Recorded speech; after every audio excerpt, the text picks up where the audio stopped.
Hello, pre-calculus students, and welcome to the introduction, or perhaps review for some of you, on inverse relations. And so, to give a brief definition, the book, or most math textbooks, will have a much more rigorous definition using symbols and mathematical notation. But in plain English, in layman's terms, an inverse relation is an operation that swaps input and output. So we have a function f of x, and this is a very simple function. It's got 3 elements in its domain, 3 elements in its range. It's mapping 5 to 10, 8 to 13, and 2 to 7.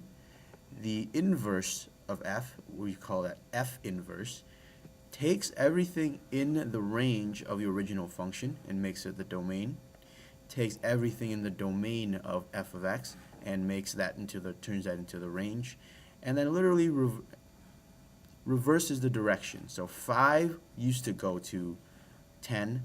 For f inverse, 10 goes to 5. 8 used to go to 13. For f inverse, 13 goes to 8. Same thing for f of x, 2 goes to 7. For f inverse, 7 goes to 2. That should be a 2 right here. That's a typo. Okay, so let's look at the graph of an inverse. So let's say you have f of x with these elements for the domain and these elements for the range, and we can plot that on the xy coordinate plane. Now for f inverse, well, everything is just backwards. Instead of 2, 7, you have 7, 2. Instead of 5, 10, you have 10, 5. And instead of 8, 13, you have 13, 8. And there is a symmetry here, and a lot of students will say that it's parallel, and it's true. If it is a line, then it is in fact parallel, but we don't want to use that phrase because we're going to deal with functions that are much more complicated than just a line. But there is a symmetry here over y equals x. Okay, so f and f inverse are symmetric over the y equals x line. And the reason for that is every single point on this line is its own inverse. So the inverse of 1, 1 is 1, 1. The inverse of 2, 2 is 2, 2. The inverse of 3, 3 is 3, 3. So this line here represents all the points that are its own inverse, and it is the line that is symmetrical between f of x and f inverse of x. So a few questions for us to think about. Does every relation have an inverse relation? You should pause, think about it, and then hit play. And in fact, it does. Every relation is just an equation. It's got an inverse relation. Now, whether or not those relations are functions is another story. So that's our next question. If f of x is a function, will f inverse of x always be a function as well? So that may not necessarily be entirely straightforward. So let's think about that, and we'll proceed with a function that we know, which is the inverse birthday function. If I have the birthday function, is the inverse function as well? Well, let's see. I put in a name, I get a day. Okay, and this is for the birthday function.